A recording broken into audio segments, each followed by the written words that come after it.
હવે સમાચારોમાં તરફ આપણે આગળ વાત કરીએ વડોદરાની જો તો ગુજરાતના સૌથી યુવા નાયબ મુખ્યમંત્રી તેમજ ગૃહ હર્ષમંત્રી હર્ષ સંઘવી દ્વારા ત્યાં વડોદરાની કલેક્ટર ઓફિસે આવેલા અટલ જન સેવા કેન્દ્ર ત્યાં સાંસદ ડોક્ટર હેમાંગ જોશીની ઓફિસ ખાતે ઈ પોર્ટલનું લોકાર્પણ કરવામાં આવ્યું. દેશના વડાપ્રધાન નરેન્દ્ર મોદી અને મુખ્યમંત્રી ભૂપેન્દ્ર પટેલના ડિજિટલ ગવર્નન્સ ઉપક્રમે વડોદરાની નવી કલેક્ટર કચેરી અટલ સાંસદ જનસેવા કેન્દ્ર ખાતે એઆઈ આધારિત પોર્ટલનું ત્યાં નાયબ મુખ્યમંત્રી હર્ષ સંઘવીના હસ્તે લોકાર્પણ કરવામાં આવ્યું હતું. આ લોકાર્પણ કાર્યક્રમમાં વડોદરાના યુવા સાંસદ ડોક્ટર હેમાંગ જોશી, ધારાસભ્યો સહિત મહાનુભાવ ત્યાં ઉપસ્થિત રહ્યા હતા. એઆઈ ડિજિટલ પોર્ટલ એક એવી ટેકનોલોજી છે જે કૃત્રિમ બુદ્ધિ એટલે કે એઆઈનો ઉપયોગ કરીને વિવિધ કાર્યોને સરળ અને ઝડપી બનાવે છે. તેનો ઉપયોગ વિવિધ ક્ષેત્રોમાં થાય છે. એઆઈ ડિજિટલ પોર્ટલ કોડિંગને સરળ બનાવે છે અને ભૂલોને ઓળખવામાં મદદ કરે છે. એઆઈ ડિજિટલ પોર્ટલ ડિઝાઇન અને ક્રિએટિવ વર્કને સરળ બનાવે છે. એક ચેટ જીપીટી એક એઆઈ જે ચેટબોટ જે વિવિધ કાર્યોને સરળ બનાવે છે, ત્યારે સાંસદ કાર્યાલય ખાતે સમગ્ર દેશમાં સૌપ્રથમ વખત સાંસદ ડોક્ટર હેમાંગ જોશીએ ઈ પોર્ટલ તૈયાર કરાવ્યું છે. નાગરિકોને રાજ્ય અને કેન્દ્ર સરકારની તમામ યોજનાઓની ઈ પોર્ટલના માધ્યમથી માહિતી મળી રહેશે. સાંસદને લગતી જે કામગીરી છે તેમજ તેમની મુલાકાત માટે પણ ઈ પોર્ટલ વડોદરાના નાગરિકો માટે મહત્વનું છે.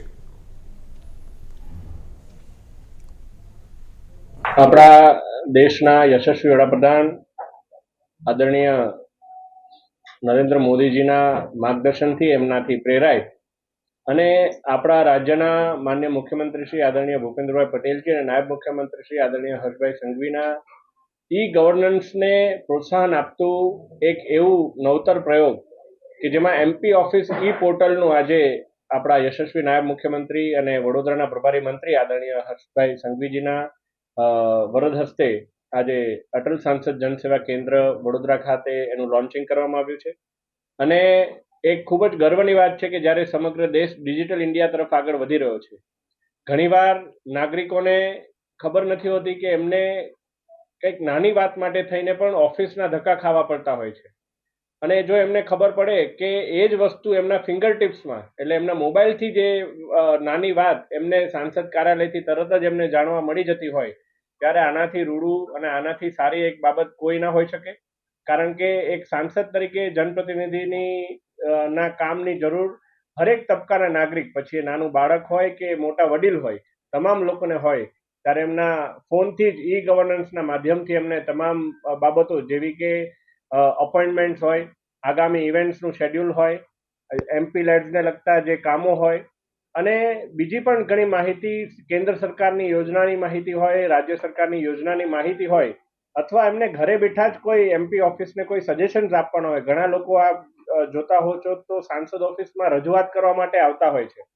ત્યારે એ જ રજૂઆત જો તેઓ ઘરે બેસીને કરે તો પણ એમને સમયનું પણ એક બચત થતી હોય છે. ને અહીંયા ઘણીવાર એવું હોય કે મારે લોકસભાનું સત્ર ચાલતું હોય, હું દિલ્હી હોય ને એમને મળી પણ ના શકું, તો એમને એવું લાગે કે એમની રજૂઆત કરવા માટે એમને હજુ અઠવાડિયું રાહ જોવી પડતી હોય.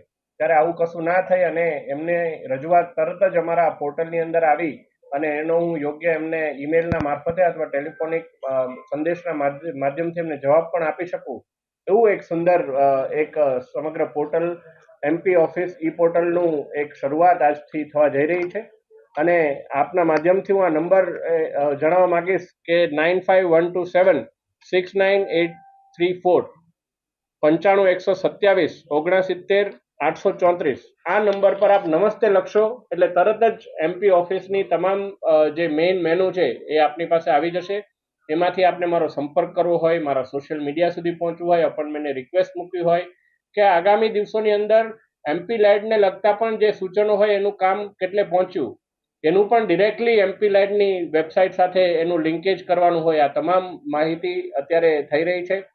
જ્યારે લોન્ચિંગના તબક્કામાં આ અંગ્રેજી માધ્યમથી સમગ્ર માહિતી મળશે, પરંતુ આગામી દિવસોની અંદર એને ગુજરાતી અને હિન્દી માધ્યમથી પણ કરવા માટેનું અત્યારે પ્રક્રિયા ચાલી રહી છે. એટલે આ સમગ્ર આયોજન જે કરવામાં આવ્યું છે અને એના સ્વીકૃતિ જે ઉદ્ઘાટનની આપવામાં આવી છે એ બદલ હું નાયબ મુખ્યમંત્રીશ્રીનો ખૂબ ખૂબ આભાર વ્યક્ત કરું. આ ઈ પોર્ટલનો વિચાર અમારા જે મધ્ય ઝોનના જે આઈટી સેલના કન્વીનર છે ભાઈ શ્રી સુમિતભાઈ અને અમે લોકો જ્યારે બેઠા હતા ત્યારે અમે આ બાબતે વિચાર્યું કે કઈ રીતે આપણે વધુ ટેકનોલોજીને ઇન્ટિગ્રેટ કરી અને સારી રીતે આપણે લોકો સુધી પહોંચી શકીએ ત્યારે આ સમગ્ર